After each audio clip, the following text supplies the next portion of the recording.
Saudara seorang tukang ojek asal Sulawesi tewas ditembak kelompok kriminal bersenjata atau KKB di distrik Ilaga, Kabupaten Puncak, Papua Tengah pada Rabu 22 Maret lalu. KKB tersebut menyamar sebagai penumpang ojek sebelum melakukan aksi kejam membunuh korban. Penembakan tersebut terjadi di pertigaan Jalan Kimak, Distrik Ilaga. Kabid Humas Polda Papua, Kombes Ignatius Beni Adi Prabowo melalui keterangan tertulis menjelaskan pelaku penembakan merupakan anggota KKB yang berjumlah 2 orang. Mereka berpura-pura menjadi penumpang ojek. Ketika sampai tujuan di Jalan Kimak, korban yang sedang menunggu pelaku untuk membayar ongkos justru ditembak dari belakang.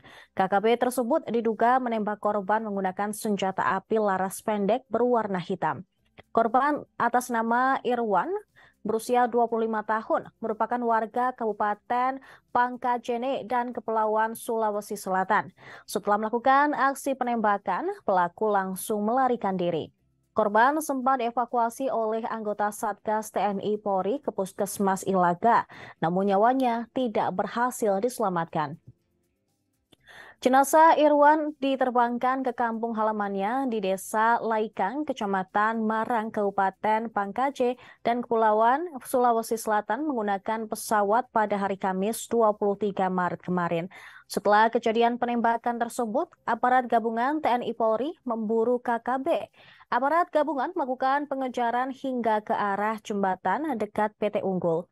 Dikutip dari tribunpapua.com, 3 orang yang anggota KKB dilaporkan tewas dalam perburuan tersebut. Aparat gabungan melakukan pengamatan terhadap pergerakan KKB menggunakan drone. Namun jenazah KKB yang berhasil diamankan hanya 1 orang dengan nama Enius Tabuni berusia 22 tahun. Sedangkan 2 jenazah lainnya berhasil dibawa lari oleh rekan-rekannya. Jenazah Enius Tabuni telah diserahkan kepada pihak keluarga untuk dilakukan tradisi pembakaran. Terima kasih sudah nonton. Jangan lupa like, subscribe, dan share ya.